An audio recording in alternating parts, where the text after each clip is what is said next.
नमस्कार, मैं पूनम शर्मा और आप देख रहे हैं टीएन न्यूज 24 आवाज जुर्म के खिलाफ। तो चलिए देखते हैं आज की खबर में क्या कुछ है खास। उत्तर प्रदेश के जनपद मेरठ में पुलिस और मीडिया के बीच तनाव की एक अभूतपूर्व स्थिति उत्पन्न हो गई है। ब्रह्मपुरी क्षेत्र के क्षेत्र अधिकारी सीओ सौम्या अस्थाना का एक कथित ऑडियो सोशल मीडिया पर तेजी से वायरल हो रहा है, जिसमें उन्होंने पत्रकारों के विरुद्ध बेहद सख्त और विवादित आदेश जारी किए हैं। वायरल ऑडियो में क्षेत्र अधिकारी अपने अधीनस्थ थाना प्रभारियों को स्पष्ट निर्देश दे रही है कि अब से कोई भी पत्रकार थाने के भीतर न्यूज कवरेज नहीं करेगा।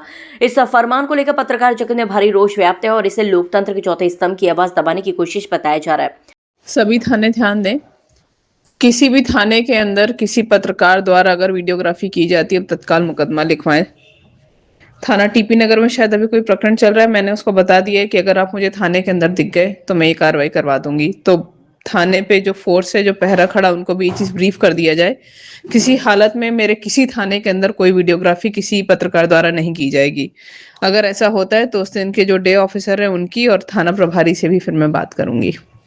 वायरल हो रहे इस कथित ऑडियो में सीओ ब्रह्मपुरी अपने अंतर्गत आने वाले थानों के प्रभारियों को निर्देशित कर रही है कि यदि थाने के अंदर कोई भी पत्रकार न्यूज कवरेज करता हुआ पाया गया तो संबंधित ड्यूटी इंचार्ज के खिलाफ तत्काल कठोर दंडात्मक कार्रवाई की जाएगी। इसके साथ ही उन्होंने ये भी आदेश दिया कि यदि कोई पत्रकार थाने के भीतर कवरेज करने का प्रयास करता है तो उसके विरुद्ध तत्काल मुकदमा दर्ज किया जाएगा। इस तुगलकी फरमान के सामने आने के बाद मेरठ के पुलिस प्रशासन पर सवालिया निशान खड़े हो गए हैं। क्षेत्र अधिकारी के इस फरमान से ऐसा प्रतीत होता है कि थाने के भीतर की गतिविधियों को पारदर्शी रखने के बजाय उन्हें छिपाने का प्रयास किया जा रहा है। स्थानीय पत्रकारों का कहना है कि थानों में पीड़ित अपनी फरियाद लेकर आते हैं और मीडिया का काम उनकी समस्याओं को उजागर करना है। ऐसे में कवरेज पर रोक लगाना और मुकदमा दर्ज करने की धमकी देना पूरी तरह से असंवैधानिक और प्रेस की स्वतंत्रता पर हमला है। इस आदेश ने थानों के बीच भी असमंजस की स्थिति पैदा कर दी है, क्योंकि उन्हें अब ड्यूटी और मीडिया समन्वय के बीच संतुलन बनाने में मुश्किल आ रही है।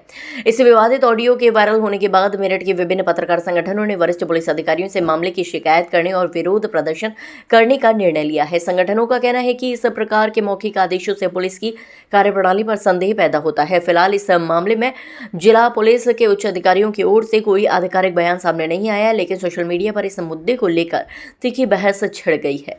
अब देखना यह होगा कि प्रशासन इस तनावपूर्ण स्थिति को शांत करने के लिए क्या कदम उठाता है।